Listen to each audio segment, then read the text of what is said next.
का Vinod sir, welcome sir. Thank you sir. सभी साथियों का बहुत बहुत धन्यवाद, वेलकम मैं करता हूँ।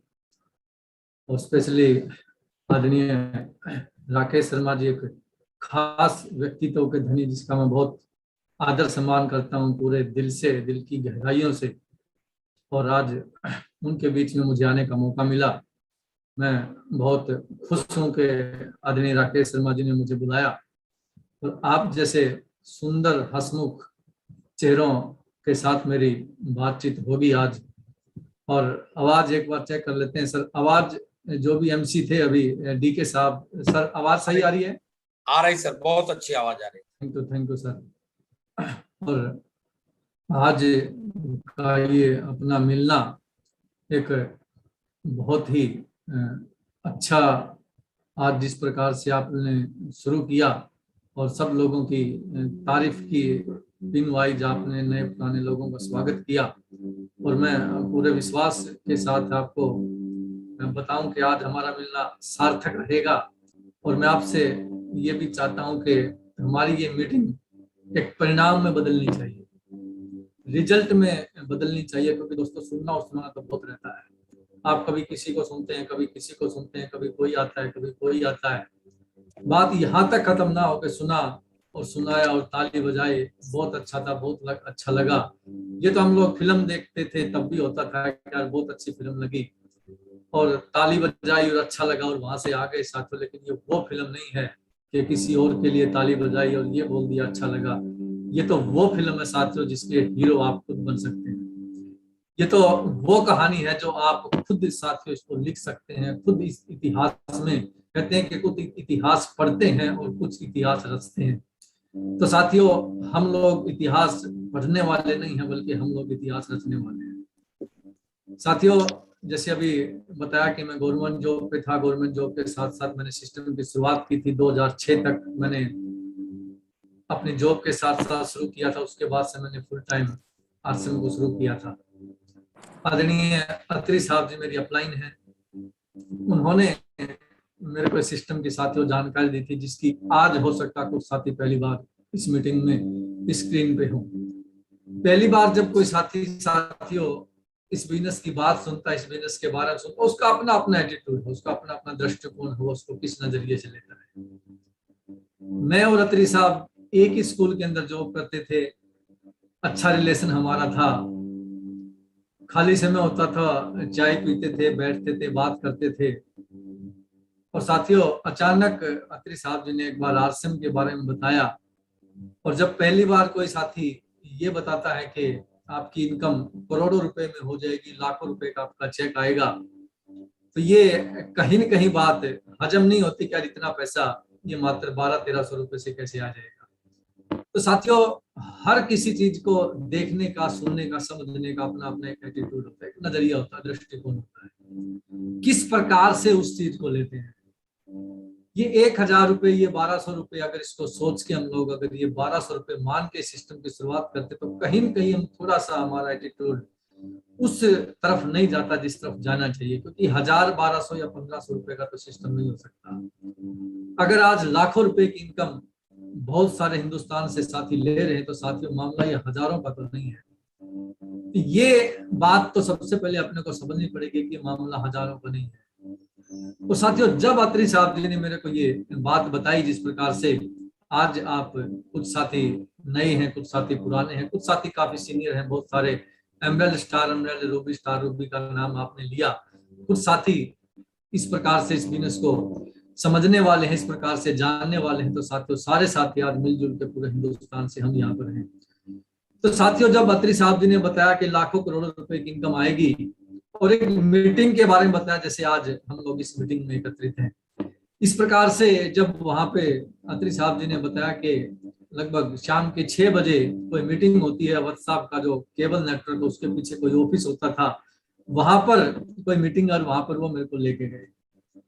और आप साथियों, 10 से 12 व्यक्ति बैठे थे, और वहां पर जो मेरे को जो बात बताई गई, वहां पर जो मेरे को बात कहते हैं, कोई न कोई बात हमारे को फील कर देती है, कोई न कोई बात साथियों ऐसी लग जाती है हमारे को। तो वहां पर जब एक प्लान दिखाने वाला साथी था और वो बता रहा था कि ये भारत का नक्शा, ये भारत है, पूरा इंडिया है, यहाँ पे हम सब लोग हैं, कोई किसी राज्य में, कोई किसी राज्य में। लेकिन अब क्या है कि हमारे को पूरा हिंदुस्तान नहीं जानता, पूरा भारत हमारे को नहीं जानता। अगर इस सिस्टम में हम लोग आते हैं तो हमारी एक अलग से पहचान बनाई जा सकती है, पूरा भारत आपको जानने लग सकता है और बहुत बड़ी आप इनकम ले सकते हैं। तो साथियों, ये जब बात वहां मैंने सुनी कि पूरा भारत अपने को जानने लग सकता है और भीड़ से अलग निकलने के साथ जो बात बताई कि भीड़ से अलग निकला जा सकता है। भीड़ है साथियों, भीड़ को कोई नहीं पूछता दोस्तों, भीड़ में रह जाते हैं। एक इंसान पैदा होता है, वो चला जाता है, कोई उसको पूछता नहीं है, कोई आइडेंटिटी अपनी बना नहीं पाता। लेकिन अगर भीड़ से निकलना है तो साथियों कुछ ऐसा काम भी अपने को हट के करना पड़ेगा कि उस भीड़ से हम लोग अलग निकलें। अब देखो, भीड़ से अलग निकलने के लिए कुछ तो अलग करना पड़ेगा। या तो करोड़ों रुपए लगा के कोई ऐसा बिजनेस खड़ा करें कि आपका जो नाम है पूरे भारत में पहुंच जाए, या कुछ ऐसा स्पोर्ट्स में या फिल्म इंडस्ट्री में कुछ ऐसा करें कि आपका नाम पूरे भारत में पहुंच जाए। लेकिन मुझे नहीं लगता कि हम जैसे मिडिल क्लास फैमिली के लोग इस प्रकार की स्थिति में आ सकते हैं। तो अब हमारे पास साथियों जो एक ऑप्शन है, नेटवर्क मार्केटिंग, जो साथियों जो हमारा जिस इंडस्ट्री में हम लोग काम करते हैं, नेटवर्क मार्केटिंग है। ये साथियों ऐसी इंडस्ट्री है, ऐसी इंडस्ट्री में हम लोग हैं, ये हमारे को साथियों पूरे हिंदुस्तान में, पूरे भारत में नेम एंड फेम दे सकती है। यहाँ साथियों जब बात आई और मीटिंग से निकले तो साथियों मैंने कोई एक्सक्यूज नहीं किया, कोई भाई मैं कल करूंगा, परसों, होता ना, अपना अपना होता है। तुरंत साथियों एक पीले पीले कलर के फॉर्म आते थे, 3 लोग हम थे, तीनों ने साथियों पीले पीले फॉर्म लिए और फिलअप किए और दे दिए। नहीं तो हमको ये पता था ऊपर कैसे लगते हैं, ना ही हमको ये पता था नीचे कैसे लगते हैं, ना ही हमको ये पता था दाएं कैसे लगते हैं, ना ही हमको पता था बाएं कैसे लगते हैं, ना ही हमको ये पता था ये मेरे को ए में जोड़ेगा, ये बी में जोड़ेगा, ये सी में जोड़ेगा। ये कहाँ इन फार्मों को जोड़ेंगे साथियों, किसी बात का पता नहीं था। फिर लोग कहते हैं ना मेरी तो ज्वाइनिंग जो है ना गलत हो गई, अगर सही जगह पे हो जाती ना तो मैं पता नहीं क्या करते था। ऐसा नहीं है साथियों, जहां पर आप है ना दी बेस्ट, वहां पर आप बहुत अच्छे हैं, वहीं से आपकी शुरुआत होती है और वहीं से आपको करना होता है। फिर बात आते है साथियों, कई लोग कहते हैं मेरी तो ना किस्मत जो है ना सर, वो किस्मत थोड़ा सा साथ नहीं देती। मेरी जो किस्मत है ना, मैं कुछ भी काम करता हूँ ना, मेरी किस्मत उल्टी पड़ जाती है। बहुत सारे लोग साथियों किस्मत को बहाना बना के, किस्मत को एक्सक्यूज लेके साथियों वो सिस्टम को छोड़ देते हैं। 13 तारीख को साथियों हम लोगों ने मीटिंग देखी थी। 20 तारीख को मैं 2 व्यक्तियों को बाइक पे प्लान दिखाने के लिए उसी जगह पे लेके आ रहा था। मेरे एक दोस्त थे, वो बाइक चला रहे थे, मैं बीच में बैठा था, एक साथी और मेरे थे, वो पीछे बैठे थे। जैसे ही हम लोग हमारे जहां पे मीटिंग, तो स्कीम नंबर 5 उसको बोलते हैं, वहां से जैसे ही हम लोग पहुंचने वाले थे, कार आई, उस कार ने हमारी बाइक को टक्कर मारी। वो कार आज तक मुझे नहीं पता वो कहाँ से आई थी, कहाँ गई थी, हम लोग देखते रह गए, वो कार चली गई। काफी अच्छी चोट हमें लगी थी तीनों को, बाइक तो बिल्कुल ही डिस्ट्रॉय हो गई थी। अब बताइए साथियों, मुझे क्या कहना चाहिए था? मेरी किस्मत खराब है, मैं तो किस्मत जो है बड़ी खराब किस्मत मिली है। पहली बार किसी को प्लान दिखाने के लेके जा रहा था और मेरी तो बाइक ही बैठ गई। साथी ये भी तो हो सकता है जो झटके मेरे को परमात्मा ने बाद में देने थे, आज ही मैं उनको फ्री कर दिया परमात्मा ने, और ऐसा मेरे को बना दिया कि आज ये जो चोट है ये तेरी जिंदगी भर के लिए, सब कुछ आगे तो फ्री रहेगा। किसी भी चीज को देखने के लिए साथियों हमारा एटीट्यूड पे बहुत कुछ निर्भर करता है। किस प्रकार से हम लोग साथियों उस चीज को लेते हैं, वो सारे के सारे डिपेंड करता है कि आप उस चीज को किस प्रकार से देखते हैं। गिलास पानी का आधा होता है, अक्सर हम लोग एग्जांपल देते हैं, कोई साथी कहता आधा भरा हुआ, कोई साथी कहता आधा खाली है। यानी कि किसी भी चीज को देखने का अपना साथियों एक एटीट्यूड है, अपना एक नजरिया है। इस सिस्टम को भी देखने का साथियों अपना अपना नजरिया है। कोई कहता है कि मेरी किस्मत खराब है, कोई कहता है मैं तो गलत जगह जुड़ गया, कोई कहता है मेरी तो डाउनलाइन ने सहायता नहीं, कोई कहता है मेरे तो अपलाइन ने सहायता नहीं, कोई कहता है मेरा तो ये नहीं हुआ, कोई कहता है मेरा तो वो नहीं हुआ। तरह तरह के साथियों इस प्रकार से बहाने बना के अपने आप को बचाने का प्रयास करते हैं।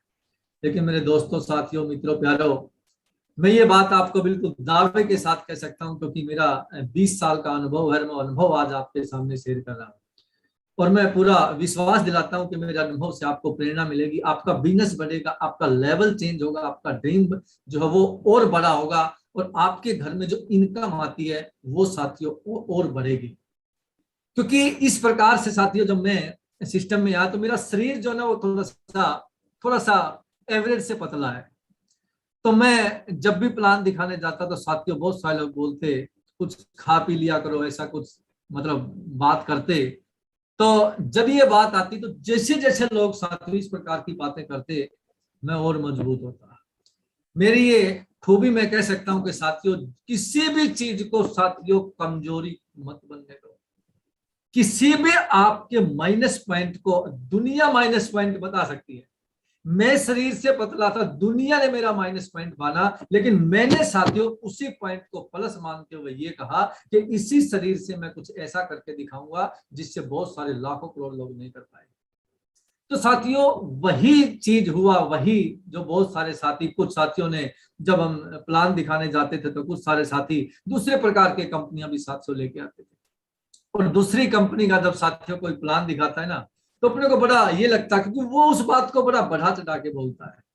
लेकिन मैं एक बात आपको आज दावे के साथ बताता हूँ साथियों, जितनी प्लान आपने नहीं देखी होगी आपसे ज्यादा प्लान हम लोग देख चुके हैं। जितना दूसरी कंपनियों का आपका अनुभव साथियों नहीं होगा उससे ज्यादा कहीं मेरा अनुभव है।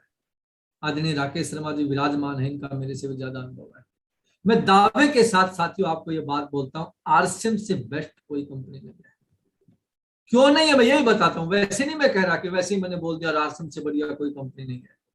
क्योंकि आरसीएम में जो है हमें, अब मैं एक बिल्कुल आपको नई नई बात बता रहा हूं कि हमें आरसीएम वर्ल्ड में भीलवाड़ा गए हुए साथियों अभी लगभग मेरे ख्याल से 6-7 साल से मैं तो नहीं गया हूं। 7-8 साल से मैं अभी आरसीएम वर्ल्ड भीलवाड़ा में नहीं गया, उनके ऑफिस में मैं नहीं गया हूं। क्यों नहीं गया हूं? क्योंकि हम इतने सिक्योर हैं कि हमारी कंपनी में कोई किसी प्रकार की चीटिंग नहीं होती। ये सबसे बड़ा नोट कर लो अगर आपके पास काफी पैसा है तो। आजकल साथियों सारे के सारे लीडर जितनी भी कंपनियां होती है ना वो ऑफिस के इर्द गिर्द चक्कर काटते रहते हैं। किसी को देखो बोले कहा हेड ऑफिस। हमारे किसी भी लीडर से बात करके देखिए कोई भी आपको ये नहीं बोलता हेड ऑफिस होगा। सभी अपने फील्ड में होते हैं, घर में होते हैं, अपने काम धंधे में लगे होते हैं, प्लान दिखाते हैं, होम मीटिंग करते हैं। क्यों क्यों ऐसा है? क्योंकि हमें किसी प्रकार का खतरा कंपनी से नहीं है। एक सिंगल भी चीटिंग हमारी कंपनी में नहीं होती साथियों। अगर आप ये लगते हैं कि वो कंपनी ये कर रही है, वो कंपनी ये कर रही है, साथियों बहुत बड़ा दिखावा है। आप किसी की कार में को देख के लालच में मत आइए वो कार उसने ली है। साथियों बहुत प्रकार के दिखावे होते हैं जिसमें हम लोग चुंगल में फंस जाते हैं, फिर निकलना मुश्किल हो जाता है। और फिर एक बार मैंने ये देखा है, आदमी एक कंपनी नहीं बदलता, एक बार वो कंपनी बदलता है तो फिर वो कंपनी नहीं बदलता, वो कंपनियां बदलता है। फिर वो एक कंपनी में जाता है, फिर वो दूसरी में जाता है, फिर तीसरी में जाता है, वापस आना चाहता है लेकिन इसलिए नहीं आता कि उसको शर्म आती है। अब बहुत एग्जाम्पल है, अनूप शेखावत जी का एग्जाम्पल। अनूप शेखावत जी ने कितनी कंपनियां की, वापस वो साथियों फिर आश्रम में आए, वापस वो साथियों वहीं पे फिर आए। बहुत सारे ऐसे साथी हैं साथियों कि वो वापस फिर उसी कंपनी में आए। फिर कोई कोई कारण होता साथियों, अपने अपने कारणों से, वो जो भी होता वो सबको पता होता है। लेकिन बहुत सारे साथियों इस प्रकार के आपने लीडर्स देखे हैं कि जब वो कंपनी साथियों छोड़ के चले जाते हैं तो उनको फिर वो दूसरी कंपनी, तीसरी कंपनी, और बहुत सारा साथियों पछतावा उनको भी रहता है। जब बात करते हैं तो वो कहते हैं सर बिल्कुल हमने तो ना बड़ा गलत डिसीजन लिया, आरसीएम से बढ़िया कोई कंपनी नहीं है। तो ये साथियों मैंने कंपनी का आपके सामने जिक्र किया कि किसी के भी दिखावे में साथियों मत आना। अगर बाहर अच्छी कंपनी होती तो आपसे पहले साथियों हम जाते, हमें तो ज्यादा पैसा चाहिए। अगर बाहर यहां से अच्छा कुछ होता तो साथी आपसे पहले हो सकता हम जाते, क्योंकि हमें भी बहुत बड़े बड़े ड्रीम पूरे करने होते हैं। तो साथियों अब बात आती है जब किसी को सिस्टम की शुरुआत हम करते हैं साथियों, और जब किसी के सामने साथियों प्लान दिखाने के लिए जाते हैं, किसी को सिस्टम के साथियों बात करते हैं, तो साथियों वहां पर क्या होता है, हम लोग जब किसी को प्लान दिखाते हैं ना तो हम ये एक्सेप्टेशन साथियों वहां से रखते हैं कि ये व्यक्ति मेरी बात को मानेगा, ये मेरी मेरी प्लान को सुनेगा, ये ज्वाइन करेगा। और वहां से साथियों जब अपने को लगता है कि यार इसने तो मेरी बात नहीं मानी, इसने तो मेरी बात सुनी नहीं। और साथियों यकीन मानिए मैं जब किसी को प्लान दिखाने के लिए जा रहा था, जब भी किसी को प्लान दिखाने के लिए जाता था साथियों, अगर कोई व्यक्ति हाँ करता था उससे ज्यादा मोटिवेट मैं तब होता था जब कोई व्यक्ति ना करता था। मैं अपने आप को बहुत मजबूत करके चला साथियों। किसी भाई अगर उसने ना किया है ना तो वो उसका डिसीजन है ना, मेरा थोड़ी है। मेरा डिसीजन तो बिजनेस करना है, उसके डिसीजन से मैं क्यों अपना डिसीजन चेंज करूं? ये तो उसका डिसीजन है कि उसने ना किया है, मुझे ये बिजनेस करना है।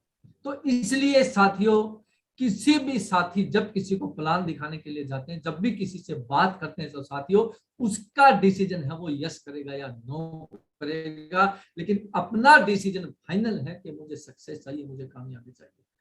तो साथियों जब इस प्रकार से चलते रहे, बहुत सारे लोगों ने हाँ की, बहुत सारे लोगों ने ना की, और 636 रुपए का साथियों पहला चेक आता। हाँ ना करते रहो साथियों, ये पहला चेक आता चला गया। तो इस प्रकार से चेक की श्रृंखला बढ़ती चली गई। और जब पहला चेक साथियों आता है तो बड़ा अच्छा लगता है कि मेरी कुछ इनकम आई है, मेरे पास पैसा आया है। लेकिन साथियों बात पहले चेक तक खत्म नहीं होती, यहां से तो बात शुरू होती है, फिर मामला आगे बढ़ता चला जाता है साथियों। दूसरा चेक, तीसरा चेक, चौथा चेक, पांचवा चेक, इस प्रकार से जब इनकम आती है तो यहाँ पर क्या है ना, यहाँ पर इनकम आपकी, यहां से आपको सेकंड जो चीज है, यहाँ पर आपको थोड़ा सा अपने आप को मोटिवेट रखना है कि बिजनेस में इनकम ऊपर नीचे होती है। बिजनेस में इनकम नहीं है कि आपकी सीधी चलती जाएगी और बिल्कुल आपको कोई हर बार आपका पैसा बढ़ता जाएगा, नो। और इसी प्रकार से बिजनेस में साथियों आपके चैलेंज भी ऊपर नीचे होते जाते हैं। जब शुरुआत हम लोगों ने की थी, आप लोगों ने शुरुआत के साथियों, हमारे पास पैसा भी नहीं होता और हमारे पास समय भी कम होता है। दोनों चीज साथियों अभाव होता है, दोनों चीजों का। पैसे का भी अभाव होता है और साथियों मनी और टाइम यानी कि दोनों चीजों का साथियों अभाव होता है। लेकिन बार बार जब चलते रहते हैं तो साथियों एक समय ऐसा आता है जब आपका समय भी बढ़ जाता है और आपके पास पैसा भी बहुत ज्यादा आता है।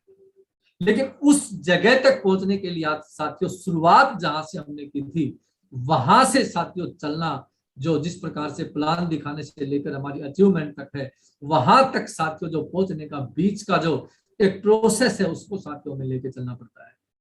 तो साथियों जिस प्रकार से पहला चेक, दूसरा चेक जो आता है, तीसरा चेक आता है, और कभी भी आप ये मत समझो वो आता ही आता है, कभी कभार वो नहीं भी आता है। तो उस स्थिति में हम अपने आप को किस जगह पे रखते हैं? अच्छा अच्छा चले जब तो बिल्कुल सही, थोड़ा सा अगर दिक्कत आती है तो तब हम अपने आप को कहाँ रखते हैं साथियों, वो डिपेंड करता है कि आप सक्सेस होंगे नहीं होंगे। आप किसी भी बड़े आदमी का एग्जांपल लीजिए, चाहे वो ट्रेडिशनल बिजनेस में, चाहे स्पोर्ट्स में, चाहे नेटवर्क मार्केटिंग में, किसी भी बड़े आदमी का साथियों एग्जांपल उठा के देखते हैं तो हम यही पाते हैं कि कहीं पे उसने बहुत सारे चैलेंज को फेस करके फिर सफलता प्राप्त की है। अब अपने नेटवर्क में साथियों कोई बहुत ज्यादा चैलेंज यहाँ पर नहीं आता। किसी को प्लान दिखाते हैं तो उसने ज्यादा से ज्यादा ना कर दिया होगा, ये चैलेंज आता है। किसी को मीटिंग में इनवाइट करते हैं, 5 लोगों को इनवाइट किया तो हो सकता है एक साथी आए, 2 साथी आए। मेरे को याद है जब पहली बार साथियों मैंने पहली मीटिंग रखवाई थी तो मेरे बारे में धारणा ये थी मेरी अपलाइनों की, यार इसका तो बहुत सर्कल है, ये तो नौकरी करता है, इसका तो पहले जो है बड़ा सर्कल होगा, तो ये बहुत सारे लोगों को इनवाइट करेगा। तो 3 अपलाइन साथियों उस मीटिंग में आए थे मेरे अलावा, मीटिंग देने के लिए 3 अपलाइन आए थे। और मीटिंग में मैंने बहुत सारे, मैंने दिल से प्रयास किया था, और उस मीटिंग को सुनने के लिए केवल 2 आदमी आए थे। अब बताइए मुझे क्या करना चाहिए था? या अपलाइन 3 आए और सुनने वाले 2 ही आए? क्या करना चाहिए था मुझे सर? सर जो मैंने किया, मेरे पास 2 डिसीजन थे वहां पर। एक तो ये डिसीजन थे यार लोग ही नहीं आए, इतने सारे लोगों को बुलाया है तो बड़े खराब लोग हैं, बड़े गंदे लोग हैं, तो मेरे बुलाने से आए ही नहीं। क्यों भाई, मैं को प्रधानमंत्री हूं मेरे बुलाने से सारे आ जाएंगे? मैं कोई बहुत बड़ा नेता हूं मेरे बुलाने से सारे आ जाएंगे? नो, मैं एक सामान्य आदमी हूं, क्या फर्क पड़ता नहीं आए तो। साथियों मैं डीमोटिवेट नहीं हुआ। कहते ना मन के हारे हार है, मन के जीते जीत।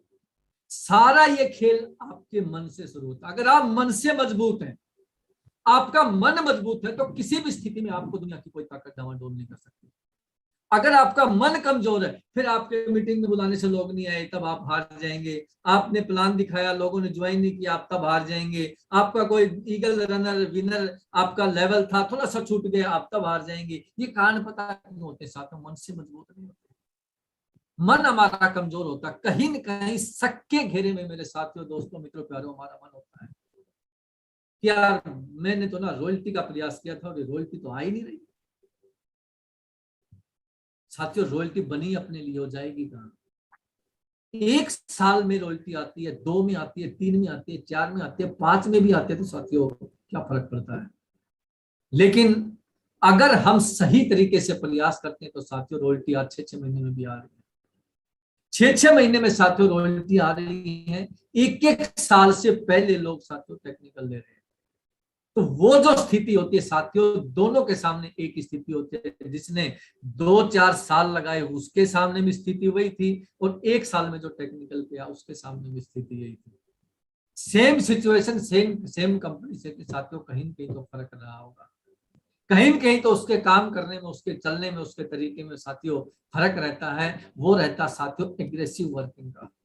हम देखिए, जब हम लोग स्कूल में पढ़ते थे, आप सभी, हम लोग कोई 10वीं, कोई 12वीं, कोई ग्रेजुएट किसी ने किया, किसी ने अलग से कोई डिग्री ली होगी। साथियों, जब हम स्कूल में जाते थे तो कई प्रकार के बच्चे होते थे। कुछ बच्चे ऐसे होते थे वो स्कूल में पढ़ने के बाद घर आके पढ़ते थे, तो ट्यूशन भी लगाते थे।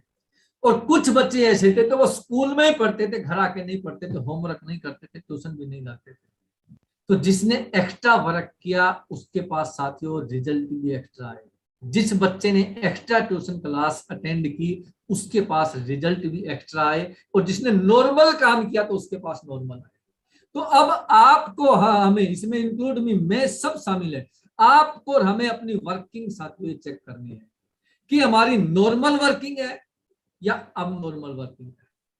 नॉर्मल वर्किंग है तो परिणाम साथियों नॉर्मल आएंगे, अब नॉर्मल वर्किंग है तो साथियों परिणाम हमारे अब नॉर्मल आएंगे। साथियों, मैं जॉब पे था, और जॉब के साथ साथ जिस प्रकार के चैलेंज हम लोगों ने फेस किए, एक मेरे को आदरणीय शिव कुमार शर्मा जी का मैं बहुत आदर करता हूँ, बहुत दिल की गहराइयों से उनका स्वागत करता हूँ। एक बार घटना मेरे को हरियाणा से शिव कुमार शर्मा सर और मैं चले, और हम वहां से आखिरी बस्ती साथियों वो निकल गई। रात के 11-12 बजे ट्रक हमें मिला। उस ट्रक के आगे जो कैबिन होता है वहां हम लोग दोनों बैठ गए, और बैठते ही क्योंकि 11-12 बज चुके थे और नींद आ गई, और नींद आ गई साथियों, घर वाले फोन किए जा रहे, और हम लोग सो गए। वो फोन जेब में था, वो नीचे दब गया। और साथियों सुबह पहुंचे तो घर वाले परेशानी है, क्या बिजनेस है, क्या धंधा कर लिया, ठीक नौकरी है, ये वो साथियों सुनाने लगे कि आप पूरी रात हम फोन करते रहे, आपने फोन नहीं उठाया। तो इस प्रकार के साथियों घर से चैलेंज आते। हमने उनको एक ही बात बताई कि अब तो हम लोग ट्रक में बैठ के आ रहे हैं, लेकिन कुछ समय बाद ऐसी स्थिति होगी कि हम अपनी बहुत शानदार लग्जरियस कार में आएंगे। और वो साथियों वो दिन आपके सामने है, आपके बीच में है, कि गवर्नमेंट जॉब के साथ साथ साथियों हम लोगों ने शुरू किया था, और आज आदरणीय शिव कुमार शर्मा जी भी एक अच्छी स्टेज पे हैं और मैं आपके सामने हूं। तो साथियों बात ये है कि इस सिस्टम के किस प्रकार से इसको शुरू होने से लेकर इसका बीच का जो प्रोसेस है, और साथियों जब हम सक्सेस की बात करते हैं उस प्रोसेस के अंदर साथियों हमारा जो सारे का सारा काम करना है, काम करते केवल काम करना इंपॉर्टेंट नहीं है। कई बच्चे पता है क्या, आपको देखे होंगे जब हम स्कूल में जाते हो सारा दिन पढ़ते रहते हैं, सुबह देखो पढ़ते रहते हैं, शाम को देखो पढ़ते हैं। बात ये नहीं है कि मैंने काम कितना किया, बात ये है कि मेरे काम से आउटपुट कितना आया। कोई भी टीचर साथियों कोई भी एग्जाम का रिजल्ट इस प्रकार से नहीं देता कि इसने तैयारी कितनी की है, कितना दिन रात पढ़ा, वो ये देख के तैयारी करता कि इसने पेपर में क्या लिखा। और साथियों हमने यही किया। मैं सर इस सिस्टम को शुरुआत से थोड़ा मैं समझ गया था कि भैया यहाँ पर ये नहीं चलेगा। कई लोग बोलते ना सर मैं तो बहुत ज्यादा मेहनत करता हूँ, मैं तो दिन रात लगा रहता हूँ। पहली बात तो ये भाई किस पे एहसान करते हो? आप दिन रात लगे रहते हो भाई, किस पे एहसान करते हो? अच्छा अपलाइन को तो हम लोग ऐसे बना देते हैं, बस दिन रात कुछ भी, अपलाइन को तो बस सुनाने लग जाते हैं। क्या जब लाखों रुपए की इनकम आएगी भी अपलाइन को देते हो? वो तो अपने घर में रखते हैं। तो साथियों अपलाइन एक ऐसी चीज है अपने सिस्टम के अंदर जो कदम कदम पर हमें संभाल के चलती है, कदम कदम पर साथियों वो इस प्रकार से हाथ नीचे रखती है। हम कहीं भी छलांग भी लगाते हैं तो साथियों अपलाइन नीचे हाथ रख के बैठती है। तो साथियों हमें अपने को देखना है, ये नहीं कि मतलब मेरी अपलाइन ने ये कर दिया, मेरी डाउनलाइन ने ये कर दिया, किसने क्या कर दिया। जैसे वो एग्जाम्पल अपन सुनते हैं कई बार कि एक कोई बच्चा था, छोटा सा बच्चा था, उसका पापा बैंक में जॉब करता था। वो जब बैंक से छुट्टी करके 5:30-6 बजे वो घर आया तो उसका बच्चा आता है कि पापा पापा ये काम मुझे करवाइए। उसका पापा कहता है बेटा मैं थका हारा आया हूँ, थोड़ी बाद में मैं ये काम करवाऊंगा। वो कहता नहीं पापा मुझे अभी चाहिए। तो पापा उसका पेपर लेता है, उसको फाड़ देता है। अब वो कहता तो ये पेपर जो है मैंने फाड़ा, इसको चिपका के ला, फिर मैं तेरे को बताऊंगा ये क्या है। अब 1 मिनट के अंदर वो बच्चा फिर वापस आता कि पापा पापा देखो जो पेपर आपने दिया था वो मैंने चिपका दिया। वो कहता कैसे चिपका दिया इतनी जल्दी, मैंने तो पूरा फाड़ दिया था। कहता पापा वेरी सिंपल, जो पेपर आपने फाड़ा था उसके पीछे एक इंसान की तस्वीर थी और वो उस तरफ से भारत का मैप था। मैंने एक इंसान को सीधा कर दिया, पूरा भारत अपने आप सीधा हो गया। यहां किसी और को समझाने की जरूरत नहीं है, पड़ोसी को समझाने की जरूरत नहीं है, किसी डिस्ट्रीब्यूटर को डाउनलाइन को समझाने की जरूरत नहीं है। खुद मुझे समझना है विनोद शर्मा, अगर तुझे कामयाब होना है तो तुझे करना है, किसी पे एहसान मत कर। तेरी कामयाबी तेरे ऊपर है, तेरी कामयाबी तेरे कंधे के ऊपर है। सब तेरी सहायता करेंगे, तब तेरे साथ हैं, लेकिन तेरी कामयाबी तेरी जिम्मेदारी, मेरी कामयाबी मेरी जिम्मेदारी है। तो मेरी जिम्मेदारी है, इस जिम्मेदारी का दायित्व निभाते हुए साथियों हम लोगों ने सिस्टम की शुरुआत की। पता नहीं कहां कहां बाइक से हम लोग गए, बहुत सारे चैलेंज साथियों हम लोगों ने सहे। और जब जब चैलेंज आए साथियों हम लोग टूटे नहीं। बस एक ही बात है, वो जो चैलेंज आपके पास आता है वही आपकी परीक्षा है। जैसे क्या होता है ना, एनुअली परीक्षा आती है, वहां पर तो आप हमारा टेस्ट लिया जाता है। मैं ग्रेजुएट हूं और मैंने कंप्यूटर का सरकारी डिप्लोमा किया है। तो जो टेस्ट होता है साथियों वो तो हमारा लिखित में होता है और टीचर उसमें नंबर देता है। यहां पर भी साथियों हमारा यही तो टेस्ट होता है। टारगेट छूट गया वही तो आपका टेस्ट है। 1,000 बीवी से सांप की रोल्टी रह गई, वही तो आपका टेस्ट है साथियों कि आप करोड़ों रुपए कमा सकते हो नहीं कमा सकते हो। अगर आप पजल हो जाते हो, डाउनलाइन को सुनाने लग जाते हो मेरा तो टारगेट रह गया, मेरी तो रॉयल्टी रह गई, साथियों हो सकता है वो दर्द सबको होता हो। हमारा हमारा तो बहुत ही रह जाता था। मैं आपको बताऊं, जब मैं पहली बार रॉयल्टी पे आया तो 5 फार्मों की कमी रह गई। 2001 दिसंबर में मैं रॉयल्टी पे आया था और 5 फार्मों की साथियों कमी रह गई। तो कोई कुछ भी नहीं होता था, 5 फार्म लेके मैंने 2 साथियों को स्पेशली भीलवाड़ा भेजा, वो फार्म वहां कंपनी में ऐड करवाए, तब साथियों रॉयल्टी लगी। इस प्रकार से साथियों बहुत सारे चैलेंज हम लोगों ने फेस किए। आप देखते ना कि बहुत सारे पैसे कमा रहे हैं, करोड़ों रुपए कमा रहे हैं, कई लोग कहते हैं कुछ उधार दे दो ना आप तो बहुत सारे पैसे कमाते हैं। लेकिन साथियों वो दिन भी हमने झेले हैं, जितना चेक आता था उससे ज्यादा हम लोग खर्च कर देते थे। एक बार की मैं सर आपको बात बताऊं, मैं पहली बार राकेश, आदरणीय राकेश सर, पहली बार मैं फ्लाइट में बैठा, मुझे जाना था भुवनेश्वर। और उस वक्त भुवनेश्वर की सीधी फ्लाइट नहीं थी, कोलकाता से वो फ्लाइट होके जाती थी। तो सर मैंने आदरणीय वत्स साहब टिकट कटवाते थे वहां से, अग्रवाल जी से, कोई अलवर से टिकट बनवाते थे तो वहां से वो टिकटें बनवाई थी। और पहली बार सर मैं फ्लाइट में बैठा और कोलकाता में फ्लाइट से उतर गया। उसके बाद से जो मेरी सर ट्रेन थी, इंटरसिटी ट्रेन चलती है, वो कोलकाता से भुवनेश्वर जाती है, उसमें मेरी टिकट थी। मैं फ्लाइट से उतरा, टैक्सी में नली रेलवे स्टेशन के लिए, और जैसे ही निकले तो वहां पर बहुत ज्यादा जैम लगा हुआ था। जैम लगा हुआ था तो पता लगा कि सौरव गांगुली साहब ने यहाँ से निकलना है, इसलिए यहाँ पर जैम लगा है। तो साथियों जैसे तैसे वो जाम खुला और मैं जब वहां पे साथियों ट्रेन के प्लेटफॉर्म पे जब पहुंचा, रेलवे स्टेशन पर गया, तो कुछ ही सेकंड बाकी थी ट्रेन छूटने में। बस मैं भाग दौड़ के हार्ट बीट बढ़ गई, जैसे तैसे मैं ट्रेन में साथियों उसमें बैठ गया। टीटी के पास गया, हाँपता हाँपता के सर ये मेरी टिकट है देखो एसी की है। टीटी कहता आपकी टिकट कंफर्म नहीं, वो 3 वेटिंग रह गई, बाहर जाइए यहाँ से निकल के। मैंने कहा सर कहाँ बैठू, बोले वो बाथरूम वहां बैठ जाओ उसके पास जाके। और यकीन मानिए सर, पूरी रात उस बाथरूम के पास में बैठा रहा। लेकिन मन के हारे हार, मन के जीते जीत। मन से नहीं हारना अपने को। कोई बात नहीं, हो गया जो होता है ठीक है, परमात्मा तेरा शुक्र है, तू कहीं न कहीं मेरी परीक्षा और ले रहा मुझे मजबूत करने के लिए। और साथियों उस ट्रेन से मैं पहुंच गया भुवनेश्वर। वापसी फिर मैं उसी इंटरसिटी से आता हूँ, भुवनेश्वर से सर मैं बैठता हूँ और कोलकाता वो ट्रेन पहुंचती है। कहते हैं वो इंटरसिटी है, वो कभी लेट नहीं होती। लेकिन उस दिन मेरी फ्लाइट थी 9:40 की और वो ट्रेन पहुंचती है 10 बजे और वो फ्लाइट छूट जाती है। फिर एयरपोर्ट जाता हूँ, अलग से 8,585 रुपए की अलग से फिर उसी अग्रवाल से टिकट बना के फिर वापस दिल्ली आता हूँ। अब चेक कितना आता होगा मेरा साथियों, वही कोई 30-35 हजार रुपए का। एक टूर में खर्चा कितना होगा, 40 से 50 हजार रुपए का। तो ये जो साथियों चैलेंज हम लोगों ने फेस किए ना, उस चैलेंज की वजह से, उस चैलेंज में जो मजबूत हम लोग रहे साथियों, उसकी वजह से हम लोग यहाँ पर हैं। और आप लोग भी आज यहाँ पर साथियों वही चीज आपके पास भी है, वही धीरे धीरे सारी चैलेंज आपके पास। कोई बहुत, और ये कोई बहुत बड़े बड़े चैलेंज नहीं है, क्योंकि बहुत बड़ा पहाड़ टूट जाता है इस प्रकार, ऐसा कुछ, छोटे छोटे चैलेंज, और वो हमें मजबूत करने के लिए साथियों वो चैलेंज आते हैं।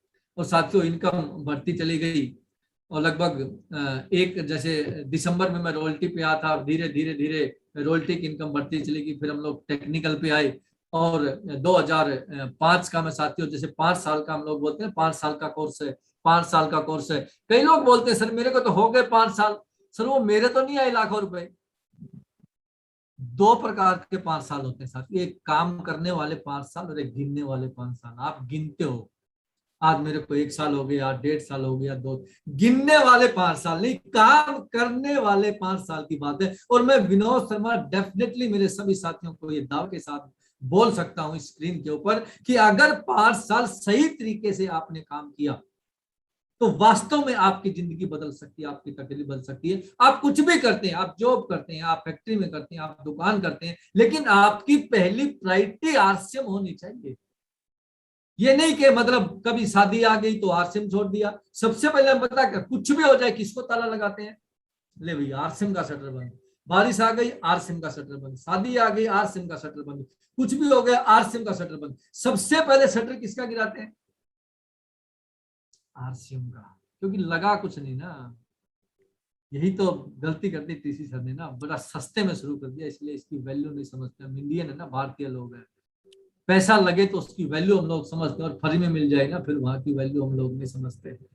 तो साथियों आपको प्रायोरिटी पे इसको रखना, और मैं आपके सामने दावे के साथ ये बात बोल रहा हूं साथियों, हमने प्रायोरिटी पे आसन को रखा। किसी भी शादी को हम लोगों ने प्रायोरिटी नहीं दी, किसी भी फंक्शन को हम लोगों ने प्रायोरिटी नहीं दी। जन्मदिन क्या होता है ये तो पता लगा हमारे को। तो साथियों जन्मदिन क्या होता है, कैसे मनाए जाते, हमने कुछ नहीं पता था जन्मदिन क्या होती है, मनाए नहीं। हमारा तो बस आरसी में दिन होता था, एनिवर्सरी होती थी, वही हमारा जन्मदिन, वही हमारी सालगिरह, सब कुछ वही होता था।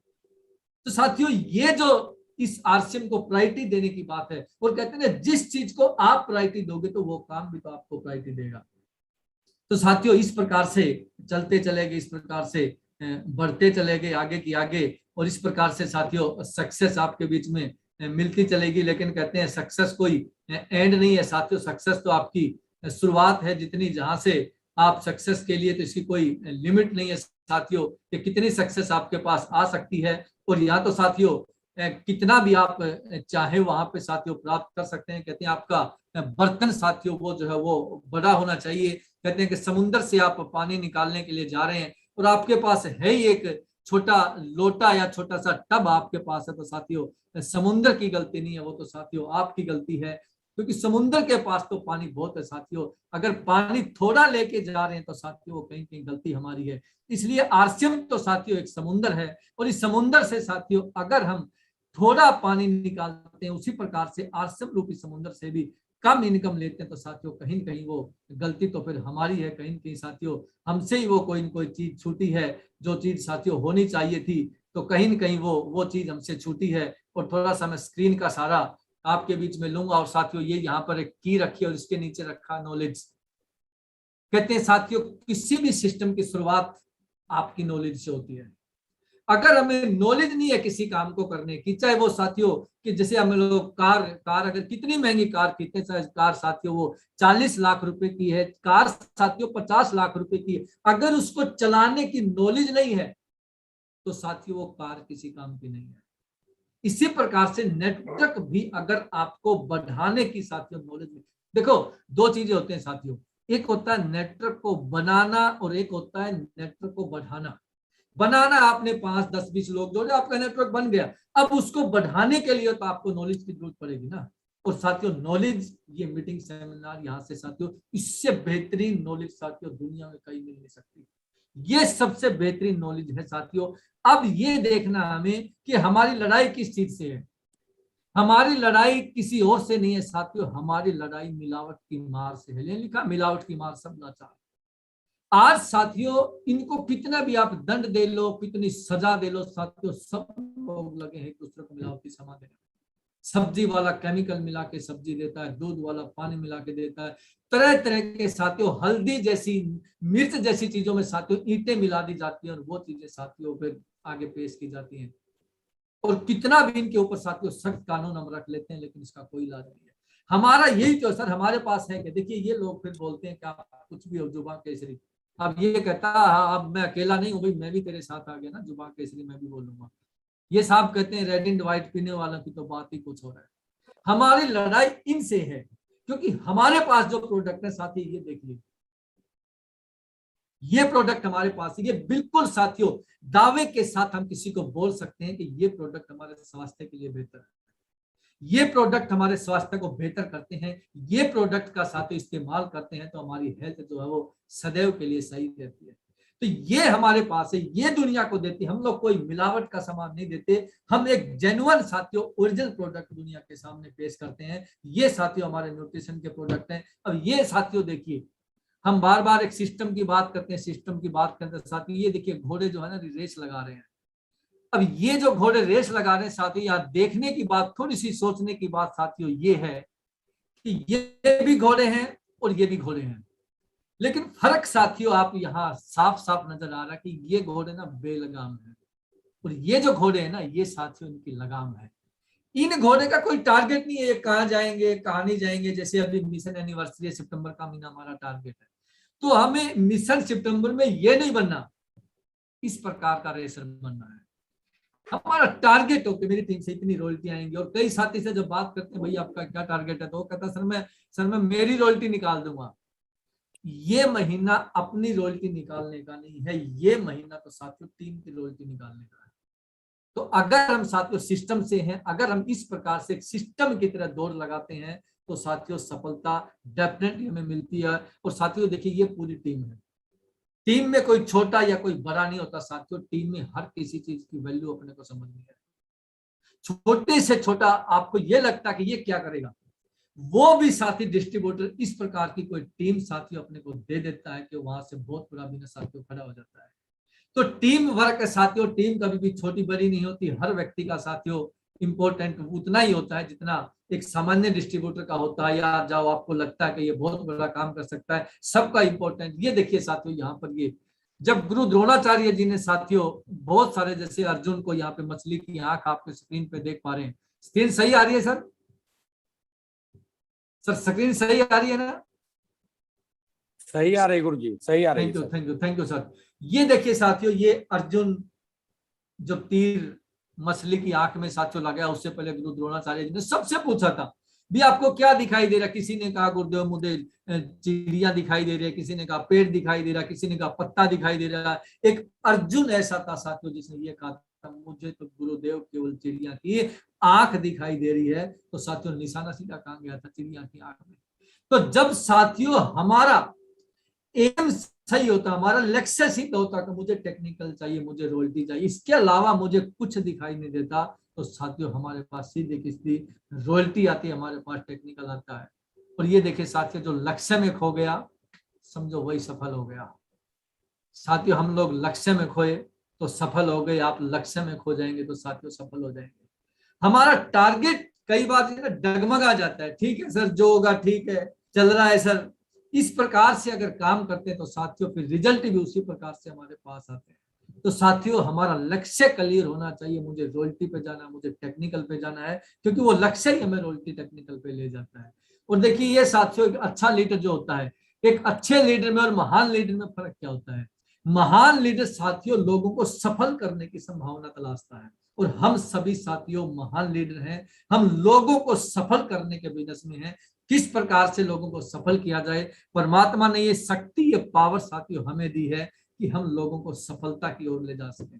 ये साथियों कहीं कोई दुकानदार किसी दूसरे आदमी को साथियों सफलता नहीं दे सकता, कोई भी साथियों नौकरी करने वाला अपने परिवार में दूसरी नौकरी नहीं दे सकता, लेकिन आरसीएम का एक लीडर साथियों बहुत सारे लोगों को सक्सेस कर सकता है, बहुत सारे लोगों को रॉयल्टी दे सकता है, बहुत सारे लोगों को टेक्निकल दे सकता है। और साथियों देखिए, टीम को मजबूत आधार देना लीडर का काम है। कई लोग कहते हैं सर अपलाइन मुझे ज्वाइनिंग नहीं देता, मेरी अपलाइन ने तो सर मुझे ज्वाइनिंग ही नहीं दी। मैं कहता हूं बिल्कुल सही किया। आपकी अपलाइन का काम आपको ज्वाइनिंग देना नहीं है। मेरी अपलाइन का काम मेरे को ज्वाइनिंग देना नहीं था, मेरी अपलाइन का काम मेरे को मजबूत आधार देना था, वो मेरी अपलाइन ने किया। एक व्यक्ति से साथियों सैकड़ों ज्वाइनिंग निकाले जा सकते हैं, एक व्यक्ति से साथियों बहुत बड़ा काम किया जा सकता है। इसलिए एक लीडर का काम है अपनी टीम को एक मजबूत आधार देना। और ये देखिए साथियों, ये आपको दिखाई दे रहा है, ये आदमी बड़ा अच्छा काम कर रहा है ना, बहुत अच्छा काम कर रहा है। ये बोर्ड है इसके पास और यहाँ पे लिखा है नो स्मोकिंग। काम तो इसका बहुत बढ़िया है, लेकिन ये गड़बड़ पता क्या कर रहा है, ये खुद ना सिगरेट पी रहा है। ये कहते ना, आजकल बहुत सारा ऐसा ज्ञान साथियों बंट रहा है कि खुद उस पर अमल नहीं किया जाता और दूसरों को साथियों बहुत बड़ी बड़ी बात कि आप डायमंड क्लब कर लो, हम डायमंड क्लब नहीं करेंगे तो साथियों दूसरा कैसे डायमंड क्लब करेगा। साथियों इस प्रकार से ज्ञान नहीं बांटना कि नो स्मोकिंग का बोर्ड है और हम लोग साथियों मुंह में सिगरेट लिए हैं। इस प्रकार का अगर ज्ञान बांटेंगे तो साथियों वो ज्ञान हमारा अधूरा रह जाता है। हम वो काम करें जो दूसरे को बोलते हैं, सबसे पहले साथियों वो हमें करना है, हमें करके दिखाना है। साथियों हम रॉयल्टी पे आते हैं तो हमारी टीम रॉयल्टी पे आ जाएगी, हम टेक्निकल पे आते हैं साथियों हमारा जो टीम का टारगेट है साथियों वो अपने आप बड़ा हो जाता है। एक लाइन है वो बड़ी अच्छी लगती है मुझे कि मुझे चलना है सावधानी से क्योंकि एक टीम मेरे पीछे चल रही है। मुझे बोलना है बड़ा संभल कर क्योंकि एक टीम मेरे पीछे चल रही है। मुझे काम करना है बड़ा समझदारी से क्योंकि एक टीम मेरे पीछे चल रही है। तो साथियों हमें जो कुछ भी करना है बड़ा समझदारी के साथ काम करना है क्योंकि साथियों टीम हमारे साथ चलती है। और ये साथियों कंपनी की ग्रोथ आपको सबको पता है किस प्रकार से हमारी कंपनी जो है साथियों लगातार ग्रोथ करती जा रही है। ये हमारे लिए साथियों को बहुत बड़ा पॉइंट है कि हमारी कंपनी ग्रोथ करती है। और साथियों ये हमारा डायमंड क्लब साथियों जब आज पूरे भारत की साथियों, पूरे भारत के लोग साथियों आज डायमंड क्लब पे लगे, सबका साथियों फोकस तो हो डायमंड क्लब। ये अगर हमें समझ में आ गया, इसकी गुना अगर हमें करनी आ गई। बहुत सारे लोग कहते हैं सर मुझे ना जरूरत नहीं है सामान की, मैं क्या करूंगा डायमंड क्लब करके, सर घर में पड़ा रहेगा। मैं कहता हूं उस सामान को आप ले लीजिए, आप फेंक दीजिए, कोई बात नहीं, लेकिन आप डायमंड क्लब कीजिए। आपके डायमंड क्लब करने से क्या होगा साथियों, जिस दिन ये पता लग गया ना, आप डायमंड क्लब करना नहीं छोड़ेंगे। जिस दिन आपको डायमंड क्लब की पावर समझ में आ गई ना साथियों, आप भूल के भी डायमंड क्लब करना नहीं छोड़ेंगे। मैं कहता हूं अगर आपको जिंदगी में सफल होना, अगर आपको आरसीएम बिजनेस में सफल होना है, अगर आपको ड्रीम पूरे करने तो साथियों इसको कस के पकड़ लो, इसके पकड़ लो साथियों डायमंड क्लब को। डायमंड क्लब साथियों आपने पकड़ लिया तो समझ लिया आपने बहुत बड़ी फतेह हासिल कर। ये साथियों कहते हैं ना कि आपको डायमंड पर अगर जाना है तो साथियों डायमंड क्लब का रास्ता वहां से होके जाता है। और ये देखिए साथियों कहते हैं ना सर मैं थोड़ा सा रिस्क नहीं लेना चाहता, पता नहीं क्या हो जाएगा, मैं थोड़ा सा रिस्क लिया। तो देखो जिंदगी में बिना पंगा लिए कोई आगे नहीं बढ़ा। हमने पंगा तो लिया था, सरकारी नौकरी पर हम लोगों ने दांव पे लगा साथियों, पंगा तो लिया था। जब मैं आरसीएम में आया और जब मैंने आरसीएम ज्वाइन किया तो मैंने दिसंबर 2000 शायद वो 2000 दिसंबर में मैंने एमए के फॉर्म भरे थे। और वहां पर उस वक्त क्या था, अगर कोई भी व्यक्ति अगर वो ग्रेजुएट से पोस्ट ग्रेजुएट पे चला जाता है तो वो लेक्चर की पोस्ट पे साथियों वहां पे चला जाता था एजुकेशन डिपार्टमेंट के अंदर। मेरे पास दो ऑप्शन थे, मैं पोस्ट ग्रेजुएट करके यानी कि एमए को पास करके मैं लेक्चर भी लग सकता था, लेकिन मेरे सामने साथियों नेटवर्क मार्केटिंग, आज मैंने उस रिस्क